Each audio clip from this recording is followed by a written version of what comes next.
get to know people on your way up, don't annoy people on your way up, be respectful of people, and learn how to lead well, which is an obvious statement, but it's really hard to do. So be honest with yourself, get feedback all the time. 360 feedback is essential at any point in your career. Get it, listen to it, reflect on it.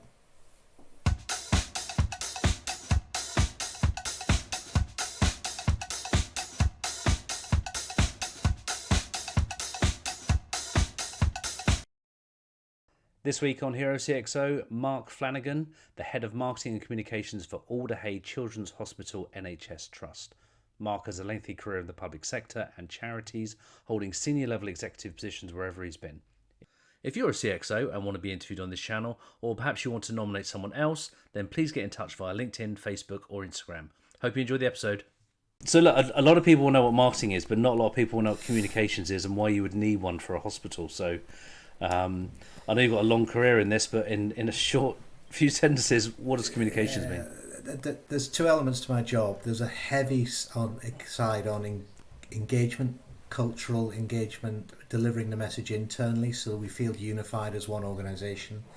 Not all just putting about posters up, but about really getting information out. But also the other side is, we're a global NHS hospital. So there's something around positioning ourselves in the world and brand, and part of that as well is making people recognise that when they come to Alderhey, they're coming to a brilliant place full of brilliant people giving brilliant care. It really boils down to that. No, because when I think about communications, I think more of external communications. And I was coming from the world of sales and marketing. That's really what I'm thinking, rather than interesting. You mentioned about internal communications as well. So, is it a fine balance? Is it just important internally as it is external? It's probably more important internally, because if we don't take our staff with us, don't take our volunteers and other colleagues with us, then we're really just kind of broadcasting to the world, but we're just ignoring the very people that deliver what we do, deliver the service and the care. So it's really heavy on the internal in communications. In fact, a lot of my colleagues are called directors of communications and engagement. But I'm not about changing job titles now. The marketing bit's important to me because it's about brand positioning in the world. Even though technically I'm not a marketeer, I'm not trained in anything marketing-wise. So that raises a very interesting point, because I often ask the people that I speak to, you don't get training to become a CEO or a CMO, whatever it may be. So how do you train to be a leader in marketing and communications? Trial and error and a lot of job changes. Okay. My degree is in medieval history. My special subject was medicine in the Middle Ages. So I'm qualified in a very, very odd way. But I'm a campaigner, I'm an advocate by background. My background's in the charity sector, not-for-profit sector. I've only been in NHS. It's coming up 6 years. So I'm interested in two things: audience and message. I'm interested in changing the world. I'm interested in really getting to the hearts and minds. And I've just happened to have done the various jobs over my time, which have been about campaigning, advocacy, positioning new organisations, rebranding a charity, for example, a stint at the BBC, Gary Lineker. And that type of thing has taught me a lot. I'm going to talk about him in a bit. Yeah. Well, that's taught me a lot about how to win arguments. Basically, my job's about winning arguments as far as I'm concerned. Okay. So I'm not going to let the medieval history thing drop. We're going to talk about that later. I'm interested in terms of communications and marketing, in terms of how do you measure how good a job you're doing? Interestingly, in the past, with the charity work I've done, you measure by the success of what you do, the campaigns, the number of people you drive to help. So Beating Bowel Cancer, where I was CEO, we ended up with well over 1 million a year on the website because we went out in there and we put a message out to them that we're here to help. Actually, in an NHS trust, our charity actually measures public brand awareness of us against other NHS charities. And then it's a slightly more complicated conversation. We have staff surveys on engagement that the HR team run, but we clearly have an impact where people feel proud of the place that they work, would recommend it as a place to work. That's a measure of our success as much as many others. Okay. So what does a typical day look like for you then? I know you're an early bird, you told me that before, but what does a day look like for you? Yeah, it's get up. I mean, the first thing I do, because I'm an old-fashioned press officer, is I check the cuts. I'll read through the Times online. I'll read something called the Health Service Journal. Anyone in health will read the Health Services Journal. I'll just monitor. Although recently I've come off Twitter, which is an interesting change for a comms person. I'll use that early time, an hour, hour and a half, just to get myself settled in and orientated. Often I'll try and get stuff out of the way. I'm an empty inbox person. I don't have an inbox full of emails, so if there are emails in my inbox, I'll get them out and get rid and get moving and get action. Just get myself settled for the day, because the day can be very unpredictable. It can be very back-to-back, half-hour chunks, and there could be a crisis around the corner. Always a crisis, especially with the NHS. With all due respect, there's always something going on. So in terms of messaging, communications, you talked about crisis. So you were at Alderhey, I assume, during COVID, right? So was that a big task for you, or was that just another day in the job? Or what did that look like?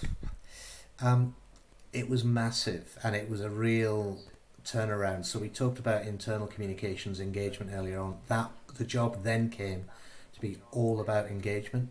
We went from not having any video meeting capacity to having to turn it on overnight. We went from trying to get people in a room to meet the chief executive once a month and having 30 or 40 people turn up, to hosting daily video calls for all staff, where at points we were getting close to 1,000 people tuning in, and it was live. Wow. It was a complete turnaround. I mean, it was 24/7, and I did most of that working from home. I'd never thought a comms person could ever work from home, particularly in a hospital where you have to be on the ground. But we were very good. Yep. We did a lot of working from home, and I coordinated all from working from home, but it was long hours, very long hours, which is fine, but it was intense. We were at the centre and the heart of everything, because it was all about sharing information, communicating the right facts, and then we had the public facing side, getting information to patients and families, which was repeated and constant as well.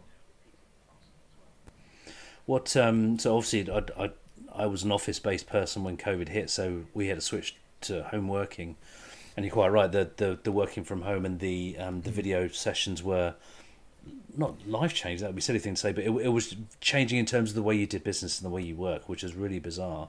And I think it's made things very different, where organisations are having to let people work from home now. So I think it's changed some of the working structures. Have you found that where you are too?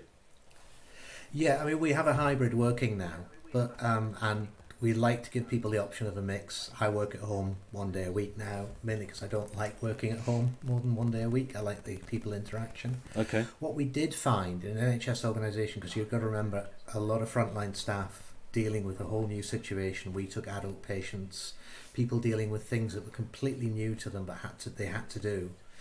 We found that the psychological impact was interesting, and Alderhey is a brilliant place, full of resilient people, just a can-do attitude. But we had to really think, as I'm one of the directors, think about, how does this play with staff? How was the tone right? Are we listening right? So the engagement wasn't just about broadcast, but it was about receive, and that was really important. And we had to kind of do a lot of contact with people to really get the mood of the place. And to be honest, that's a comms skill as well, because I think comms genuinely can plug into the grassroots more than other people, I would argue. So what's the general level of quality of the data that you have to review, or the communications that's written then? You don't have to name names or anything, but there must be some rewording, some Grammarly stuff to be done, right? No, it's pretty good actually. Better than I've had in a lot of other places. To be honest, the biggest change is, any corporate organisations, I've worked at the BBC, I've worked at the Royal College GPs, I've worked in large charities where you get a lot of reports and papers, various things, scientific journals, a bundle like that, for board meetings. So you kind of get into the rhythm of reading that as well. But actually, it's pretty good. I think the key thing is actually keeping it simple and keeping it away from NHS jargon, which is my constant bugbear. But by and large, Alderhey is a place that really communicates very well. It's got a good culture, a good spirit. And is that different in Alderhey because it's up north rather than down south? Is that any influence on it? No, I think it's well led.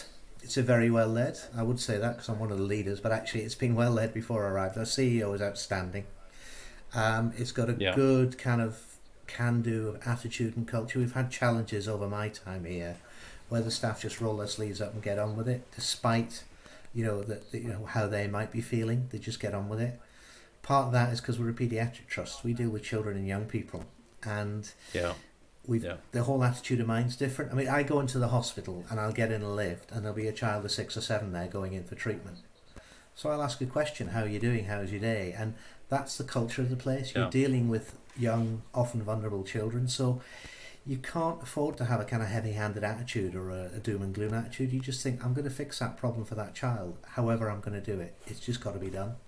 So there's a real thing about it's focused on, and we start to use this a bit more strategically, the customer, which is a very un-NHS phrase, but it's absolutely about the customer. We're here for children and young people. Yep. What matters is what they need, not what we want to give them. Big difference. So it must be tough though, working at a paediatric hospital rather than an adults hospital, because it's sick kids and that hits everyone there, right? So I don't know. Does that impact you and your team in any way, or?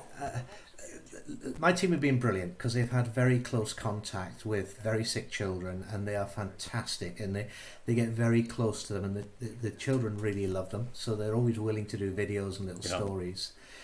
But there's pure joy. My team organised the Christmas tree in our brilliant atrium in the brand new hospital, 20-odd foot Christmas tree. So we get to not just do the work, but then to see the impact of a child coming in on the morning it's been up and just their eyes lit up. There's a lot of joy. Being a children's hospital, it's not about just grinding through the day or grinding through the appointments. It's about that patient experience. It's about giving art therapy. It's about having colouring in the atrium. It's about cartoons on the televisions. All that stuff is a completely different atmosphere than an adult trust, where it's long corridors, it's getting to the appointment, and it's about for us it's about experience. That's very heartwarming, right? Because you're seeing a positive impact to the people that need it the most, and being kids as well. That makes a massive difference, in my opinion. But anyway. So what about what led you up to Alderhey? Because I met you when you were CEO of Beating Bowel Cancer. So talk us through that career progression. Perhaps not from the medieval degree, but in terms of the shape of your career. How did you get where you are today? Look, it sounds hokey, but I set out to change the world. I wanted a career where I could challenge and change things that needed to be changed. And that's why I got into charities. Well, my first job was on campaigning on tobacco control because I'd read about it and I volunteered to then do it, and then I got a job. And then through that time, I didn't choose to go into comms, I fell into it. And I've just been choosing roles where I thought I could make a difference, or what interested me, and where it wasn't about just the status quo, and it wasn't about just doing the same thing over and over and over again, but it was having an output, and it's always been people focused. Beating bowel cancer was, if you like, the pinnacle of that. Being CEO of a cancer charity, that was just huge for me, and it was an important 7 years of my life, made a difference. But I'd played out of that. I'd run out of road on the charity sector on that. So I chose to come to Liverpool because I chased the job. I knew what the job was like. I knew that it wasn't just about being a hospital comms guy. It was about selling a brand, positioning us in a wider world.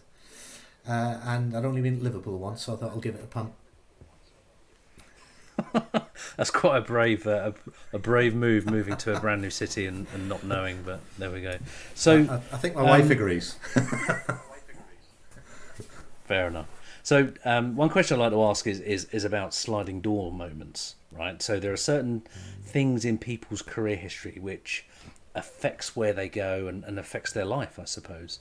Was there any moment in your career where you made that certain decision to move somewhere or get promoted or whatever that actually had a positive impact in the rest of your life? I mean, I moved from the Royal College of Nursing, which was an interesting job, but quite a tough place to work. And to be honest, to anybody watching this, sometimes you get a job that just doesn't suit you, and you think, what the hell am I doing here? I've got to get out, which is what that job was. It just wasn't right for me. Different place. And then I moved into an organisation, British Diabetic Association, and it was an organisation that was ready to do a complete rebrand and rename. And I got to do that because I was the head of comms there, and that was my job. And I drove it and led it. I changed it into a campaigning organisation. We really repositioned what is now Diabetes UK massively. And I got lucky because I just hit at the right time. Come at the hour. Okay. Fair enough. So what advice would you give to somebody who's early on in their career and wants to be, head of communications and marketing? What would be the typical step, or what pitfalls would they avoid, or which way would they go? It's difficult because I've done it by chance, but I think that for younger people, you've got to retrain. You've got to constantly train, haven't you? Often you've got to go and do a master's. You've got to really think about your whole rounded career. I got away without doing that because I graduated 85. I managed to go into a world where that quite wasn't there, and I've ignored it ever since. Yeah. But I think it's about just really think about the skills you want. So if you're a comms person, you need to think about comms skills. You've got to be interested in communicating. You've got to really worry about getting the message across. And there is a technique that never changed for comms: a message and audience, getting that right, being very clear, having control. So you are a comms person and you should judge yourself as a comms person, is my view. So get those skills right. And the other one is, an obvious one, is just get to know people on your way up. Don't annoy people on your way up. Be respectful of people and learn how to lead well, which is an obvious statement, but it's really hard to do. So be honest with yourself. Get feedback all the time. 360 feedback is essential at any point in your career. Get it, listen to it, reflect on it. I've worked with a few people who didn't like 360 feedback, but there we go. Not everybody likes it. So you mentioned earlier about... well, exactly, and of course they are, and they're insecure for a reason. You mentioned earlier about you came off Twitter. So I'm not a huge fan of Twitter because it just seems to be loads of people ranting all the time. But I assume that social media is a massive output for you guys, because communications across all brands, all platforms, etc. So I assume communications and marketing has changed quite significantly since the likes of Instagram, Twitter, etc. Nobody puts a press release. So how does that impact you? And well, nobody puts. I remember the days of press releases, but yeah. I remember the day of faxing press releases one at a time, but we won't go. We used to write different releases for the Sun, the Guardian, and the Mail. But what I got, and this is the point about skills, I think, for when you're learning, I think it is important to be able to write a story, a compelling story that would make it into the newspaper. And I think at the moment, my bugbear is that too often people put stuff out on social media and hope it'll get picked up as a story and run with it that way. That's fine, but it's just one channel. But you've got to... So I think social media stops you controlling and crafting the story, and that then puts you into reactive mode and less strategic mode. And if anything, comms is a strategic function. It's about deciding where you want to be. How do you want the world to see you? What message do you want to land now or in 2 years? And then shaping that and going for it. And that's clarity about audience and message, isn't it? So social kind of cuts out the middleman. It allows you to kind of broadcast to the world and hope that the media pick it up. And that's not a good thing. It's not a controlled way of working. It can help, but you still need to have that judgment call on whether what you're saying is the right thing. So what do you think about the BBC's handling of Gary Lineker's comment he made on Twitter? Well, that would do they do a good job? That would be the storm I would have been at the heart at, because I was a corporate press officer. I was a senior press officer during John Burt's era. So to be honest, I have been at the heart of those storms. Not easy. Truthfully, this might be controversial. I think Gary Lineker was wrong, because actually he will have known what the guidelines were. I think, though, he's in a position where he doesn't have to worry about the guidelines. He wants to make a comment and a statement. But actually, everybody in the BBC does know the rules, and I think there is room for challenge. And if anyone could challenge, he could have. He chose to do that publicly. Oh. I think the BBC hasn't handled it badly, because I think they've handled it in exactly the right rhythm and way. They commented early, they apologised, they made changes, but it had legs, so they had to catch it up. You know, when Ian Wright dropped out, Alan Shearer dropped out, Alex Scott dropped out, And you've reached the limit of my football knowledge there, by the way. You've got a runaway train, and it's really difficult to catch it. But the DG flew back from America straight away. He was out on the airwaves straight away. So I argue in terms of comms handling, everyone can say, oh, they should have done this. But actually in terms of comms handling, I think they did what they had to. Compare it with, on the whole area around Jimmy Savile, where they just hid. And they just failed, and they tried to justify. And don't forget, they found a solution today. And they did, exactly. Yeah. And we've got a junior doctor strike in the NHS, and what's the headline that everyone's leading with? Gary Lineker. So, well, there you go. He's the highest paid man at the BBC, or highest TV presenter, I think, at the BBC. So I think, and I've met him as well, and I don't think I'll make those comments public, but I think he pretty much does what he wants, and I think he almost acted outside the law, and he would have been made aware. He did understand the guidelines, I know he did, but anyway, I'm going to stop there before it gets me and you in trouble, right? Well, there is one thing, Paul, one thing, just professionally, there is a handling in the BBC, having worked there for 2.5 years, of the talent, and there is a very fine balance, because it isn't about saying you've got a contract with us, shut up, but equally these people have a certain cachet. They do a brilliant job, and they are a product for the BBC that gives the BBC literally its license to operate. Gary Lineker is probably, for many people, worth the license fee alone. So they've got to handle that carefully. So there'll be a lot of chats behind the scenes, a lot of worry about, you can't just bombard and challenge your people. So they'd have to be very corporate. But I think by and large, they've hit the right notes. I agree. So anyway, back to you. What would your staff say about you in terms of your leadership style or leadership skills? What would they say? I think they would definitely say I'm very strategic, and that I definitely don't want to dive into the detail. They also, I've had this said actually in previous teams as well, I'm very clear about where we want to be. I'm very clear about strategically thinking, look, let's think 2 or 3 years ahead, and let's look at where we want to be and then look back rather than fix the problem. I'm good in the crisis because I've proven in a crisis. So, and I've kept colleagues, I've worked with for years, been very close friends over the years. So clearly, I'm doing something reasonable. No, indeed. So one question I haven't asked on this series yet is every manager or every leader has a few questions in their top pocket they ask at every interview. So, what would be your key interview questions which are really important for Mark to ask? You haven't been able to prepare for this, right? So I'm dropping you in a little bit. No, that's good. What are those killer interview questions? And I haven't prepared for this. I mean, I think you recruit for values. So I think one of the things is, a good question is, what are your values? And you get those if they've read the corporate values, the organisation's values, they should at least be able to cite those. So that's always a good little test. But I'm looking again for, probably it's a bit of mirrors, which may not be a good thing. I'm looking for them to reflect back to me their motivation for being in the job, their real passion for doing in the job. Now, that doesn't have to be the same, but I like a comms person who's interested in the byline, the headline. I like a comms person who's interested in actually, I've used it before, control, but in a proper way, but actually getting it right. And I like comms people, though, who can actually say what really matters is not the organisation, but the product or the child, in the case of Alderhey, or the campaign in the case of beating bowel cancer, because I think I'm saying I like someone who's cause orientated and can express that. Okay.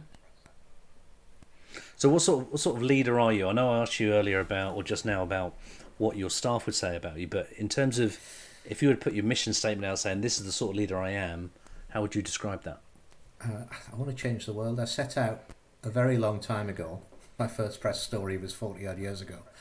To change the world. That was for then C&D, in a gorilla suit of all things. I'm interested in arguments and advocacy. I'm interested in truth, to be honest. So while I've worked in corporate organisations, and I am very corporate because I believe comms is a corporate function, I wouldn't work for an organisation where it was just about spin or about, organisation X was just, very rigid lines and corporacy, I don't know, financial institution. That's probably not fair to people working there. That's why I've worked in health mainly, and why I've worked in health with a kind of personal touch. It's about getting a difference out there, making a change. So when I retire, which is not that far off, maybe 7 years tops, I want to be able to look back and say, did I make a difference? And that often isn't the case with many careers nowadays, is it? Yeah, that's pretty good. You mentioned a couple of things then in terms of telling the truth and spin. You have all the skills to go into politics, or you could have gone into politics. Why didn't you do that? Especially if you liked an argument and you wanted to change the world. Well, I'm probably one of the few people in the world that the careers officer at university or any setting actually gave me good advice and told me what to do, and I did it. I saw There is a true story. I saw a careers officer at university. He said, "What are you interested in?" I said, "Changing the world, doing this, doing that." And he said, "Right," he said, "you want to be behind the scenes, getting things done, rather than in front of the scenes, just not telling the truth and trying to survive." Are you telling me? Is he saying that you had a good face for radio? Is that what you're saying? I think I've got a lovely face for broadcasts like this, but you're absolutely right. I've got a perfect face for radio. But it is about how do you get things done, and actually, it's not about lack of compromise, but it is about being able to control that and actually being clear about what it is you're trying to do. I had the option to go into politics. I had the option to stand for this, that, and the other, and definitely chose not to do it. Yeah. Because the compromises are too good. There's a brilliant podcast by Fiona Hill, interview with Fiona Hill on the podcast called Leading, which I recommend.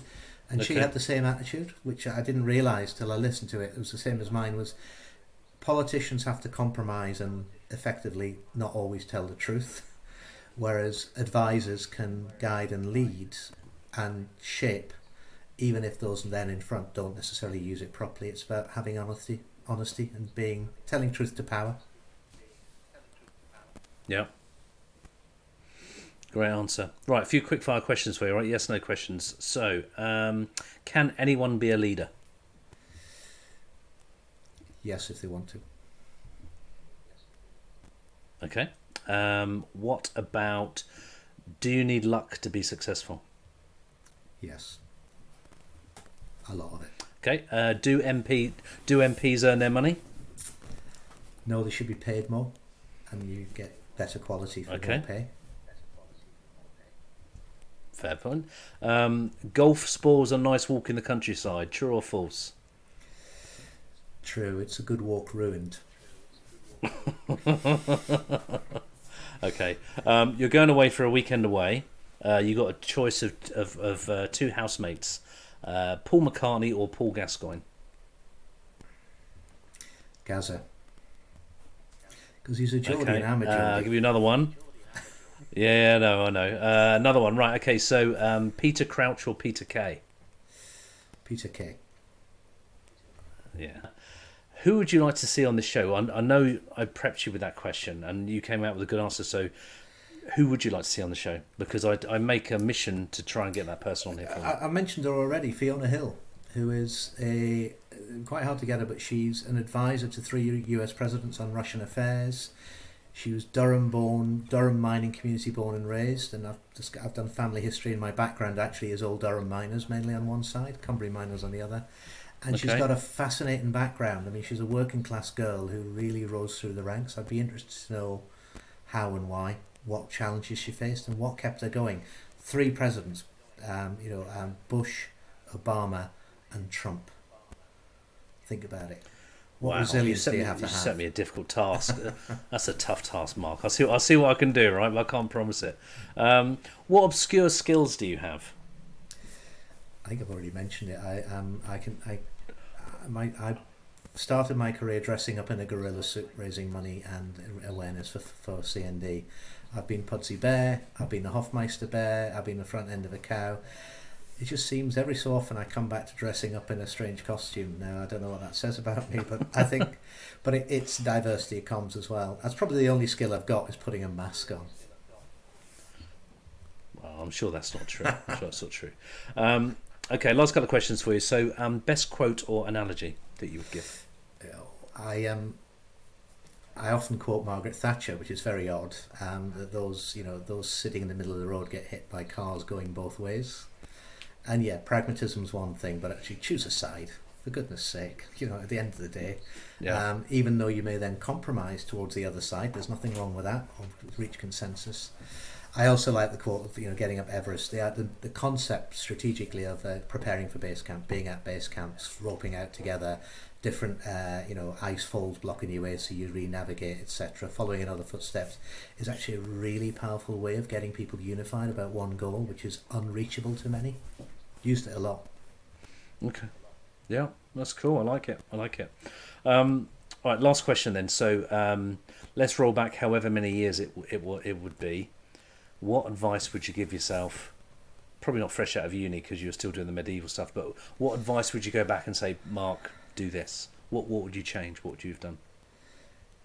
I think I wouldn't have left one job so early. I wouldn't have left Diabetes UK when I did, even though I'd run out of road, because it led to a cul-de-sac of a few years where it wasn't entirely satisfying. It was okay. It was freelancing, and I did some interesting stuff. Worked for a physical effects company. So that's an interesting thing. But I think it would have been interesting to have stayed and see what happened next. But then again, I am where I am. I'm a good 20 odd years further on, and I think I've had a fairly good career. That was one half of my career. I've done the other half, and I've got to more or less where I want to be, really. No, that's pretty good. It's pretty good. And enjoying life in the north of England, yeah?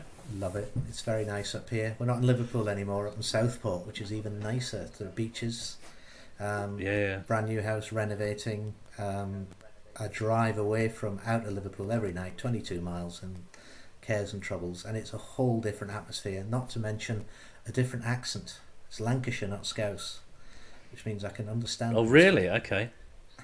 That's pretty cool. So I know I said last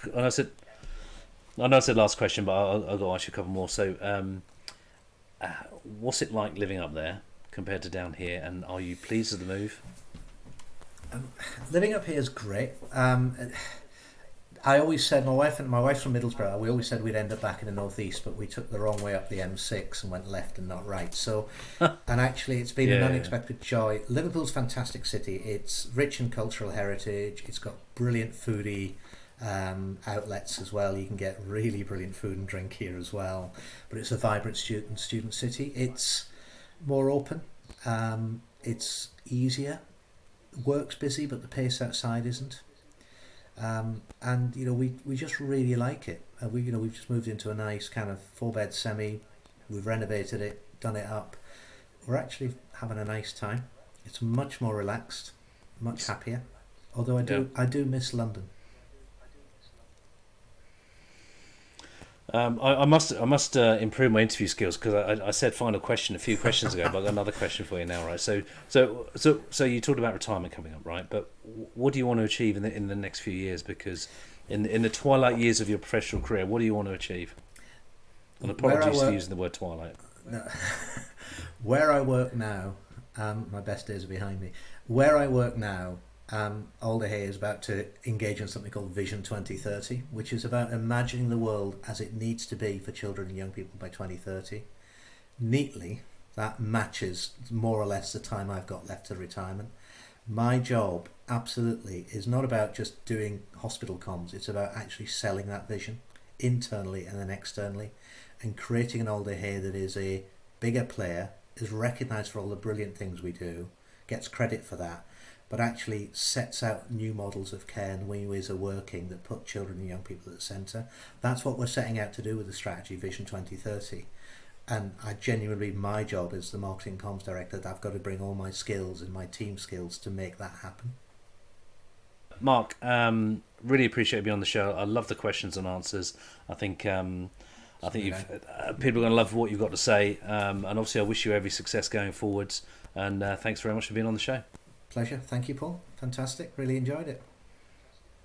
If you're a CXO and want to be interviewed on this channel, or perhaps you want to nominate someone else, then please get in touch via LinkedIn, Facebook or Instagram.